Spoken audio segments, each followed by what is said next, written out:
Hey, what's up guys? Jake here with Success Motors, and I hope you guys are having an awesome day. Just going to be an update for you, video number 3 on this 2005 Eddie Bauer Ford Excursion. What is it like to have lived with this thing after, I think I've driven it maybe 600 miles or so. So in a minute here, I'll turn the camera around, I'll show you around, I'll show you some things we've done to the truck even since the last video. And then for those of you who haven't seen this Excursion before, maybe go check out some of the other videos. It's called like part 1, part 2 of the what's it like to live with the video, or the Ford Excursion video series, something like that. Anyway, you can see it on the YouTube channel.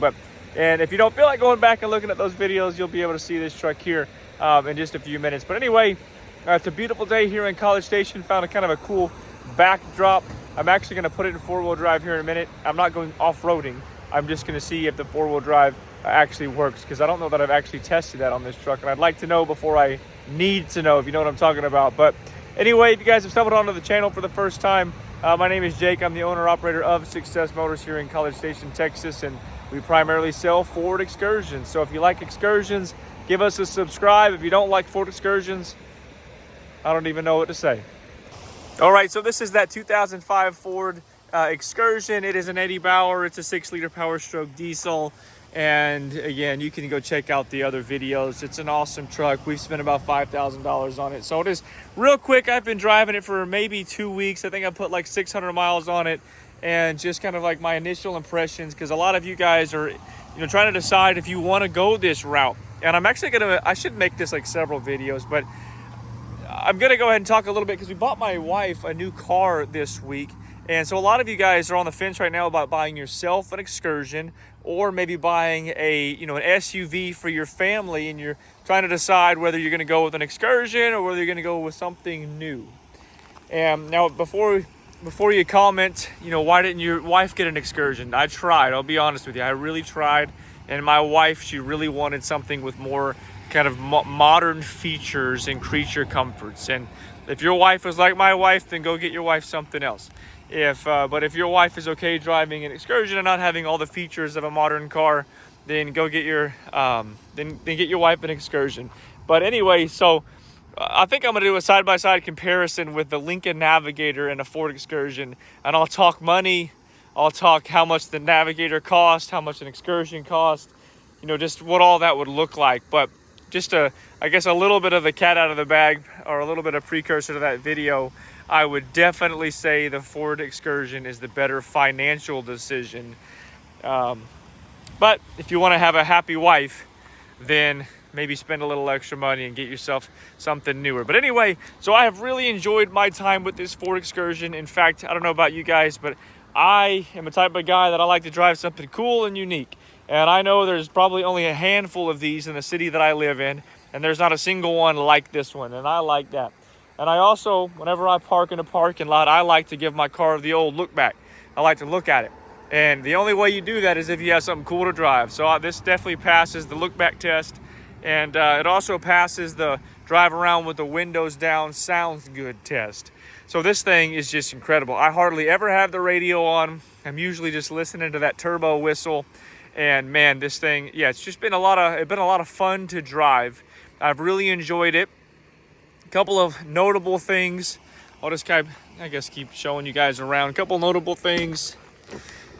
Since the last video, I went ahead and, like I said, I had this driver's seat reupholstered, which we typically do for the vehicles that we sell anyway. This is a genuine leather. It is the OEM, I guess it's the OEM material, but definitely the OEM colors. And what I don't usually do is I don't usually replace the foam. My guy that works on our seats usually just he works some magic on the foam, but I replaced the foam with a new foam insert. So this seat is very comfortable, and of course everything works, but it's very comfortable. The leather is soft, it's very supportive and firm. So I really like that I replaced the leather on this seat and the actual foam piece. So even the armrest is new, and just the seating position of these Excursions is really comfortable. I really enjoy just kind of the cockpit area, if you will, of this Ford Excursion, and it's no different than any other. So it's a real comfortable place to drive. And then also, for those of you guys with the diesel Excursions, I really enjoy the Edge. I believe it's the Edge Insight. So I've got, you know, trans temp, coolant temp, oil temp, battery voltage, etc., and I find myself looking at that all the time, just because I like to look at data and numbers and whatnot. Also, got the trailer brake controller, and then just a few things if you're going to live with your Ford Excursion that I find very helpful. I don't need all the features like my wife wants, but if I got Apple CarPlay, I'm going to close this door, see if that helps us out. I like to have Apple CarPlay. So I've got this one. It has Bluetooth, but I've got the hard wire. So I can just come in and then I plug my phone in, and then there we go. I got Apple CarPlay, so you can use navigation. So I think if you're going to live with a Ford Excursion, you really ought to consider having, an updated screen, so that you can have Apple CarPlay and you can use your navigation, etc. So like I think, bar none, if I was, well, I am living with it, but if this hadn't had a new stereo, I would have replaced it. I think that's probably the first thing that you should do, just to give yourself a little level of creature comfort. Right here, you got the perfect little cubby for your wallet. I'm gonna put a mount right here and put my Glock right there, but for now that actually works out pretty well. And then this is the sub, has a sub in the back, and it can be adjusted right here, so I mounted that right there before it wasn't mounted. As far as comfort, it's very comfortable. It drives great. My kids love riding back here. Some of you guys have kids, so I got a car seat right here. It feels very firm and attached. You know, it does not have where these would go like a modern SUV, so you have to use the belt. But then it does have a little loop back here, right there, so you can attach the doodad that attaches right here, and it goes down and it can hold the car seat in place. So my son loves to ride back here. I put some Velcro here, but I haven't figured out how to keep it where it'll keep that TV. So I'm not sure what to do. I haven't taken the TV out yet because I'm afraid there's going to be holes here, and it does work. I don't know how to keep it from falling down like that. Anyway, miles per gallon. So I don't have a hard number because I was tracking my MPG. I was tracking how far I had gone on a tank of gas, and then the alternator went out, and when it did, it restarted my tripometer. So I ballpark somewhere in the neighborhood of 12 miles per gallon, and that was kind of guessing how many miles I had driven on a tank. It had probably been plus or minus 50 miles, so certainly not Prius level, but it's somewhere in that ballpark of like 12. Also, so if you remember one of the first videos, I was like, man, would this be able to replace a truck for me?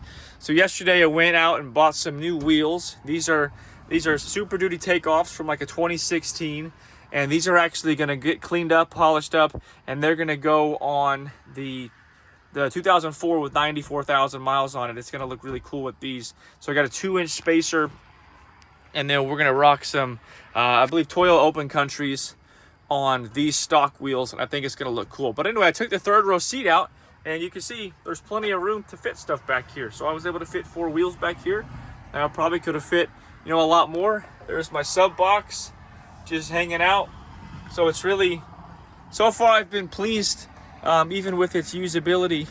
I've been able to take it mountain biking a few times, so just put my rack right there, go mountain biking. This one has the onboard air, so you can actually fill up your bike tires and other things right there, which that's super handy. Also, I did add the backup camera, which I've already told you about, but that to me is a must, especially for backing up to trailers, even though I haven't attached it to a trailer yet. But I believe that is a must. What else? Yeah, so just again, the drivability, the usability, it's really been better than expected. I have really enjoyed it. We live in a home where my son's room is kind of towards the front of the house, kind of close to the cars. So my biggest concern was whether, because I leave for the gym at like 5 in the morning, was whether or not I was going to wake him up when I turned it on. Turns out that hasn't been an issue. Also, I've been playing with this. I don't know if you have a lot of experience with this. This is the Airlift brand airbags in the rear, and it has onboard compressor, and I think the key has to be on to do it, but super cool.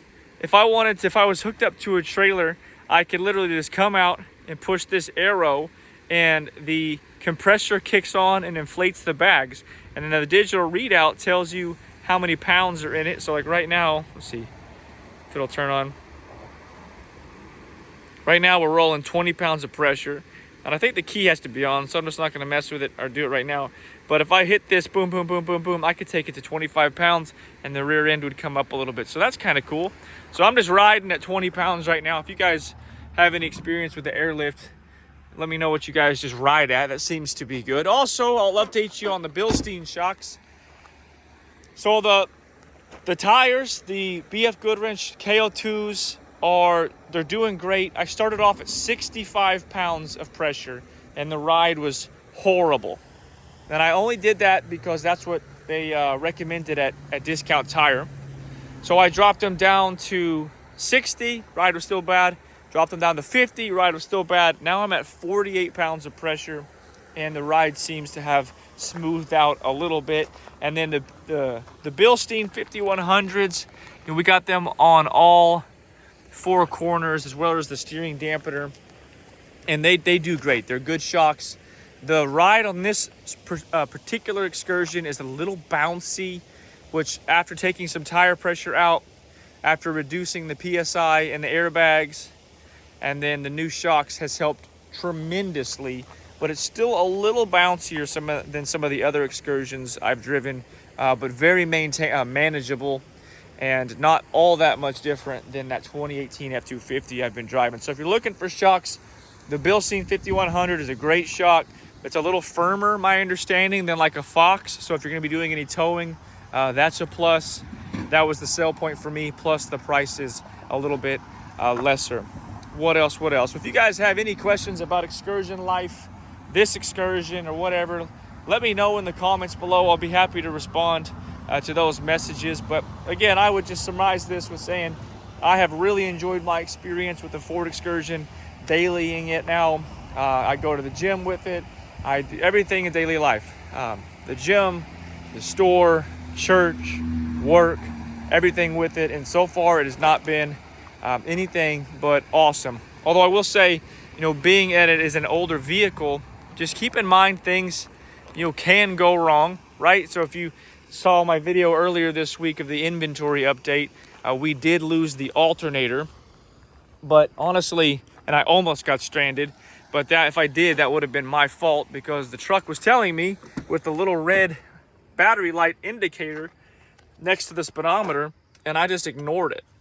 And well, finally you can't ignore that any longer. So, expect things to go wrong, but it's my expectation that once everything has been sorted, then it ought to be just as good and comfortable and reliable as a new vehicle. Yeah, this one's just really clean, by the way. I don't know if I'm actually going to sell this one at all because I have fallen in love with it. I really like it. But if I do end up selling it, one of you guys should buy it because I think I have all the bugs knocked out. It's, like I said, we've spent about $5,000 on this thing, and it seems to be just phenomenal. But anyway, definitely highly recommend the Ford Excursion. If you're buying it for your wife and she wants a little extra features, man, just go get your wife something new. But in my opinion, this is the better financial decision. Stay tuned for a video coming up, and I will literally show you, how much the Lincoln Navigator costs and all that compared to this Excursion. And it'll be kind of it's just kind of interesting. I know that this was a better decision financially, but I got a happy wife now. Anyway, you guys, I will talk to you soon. God bless you.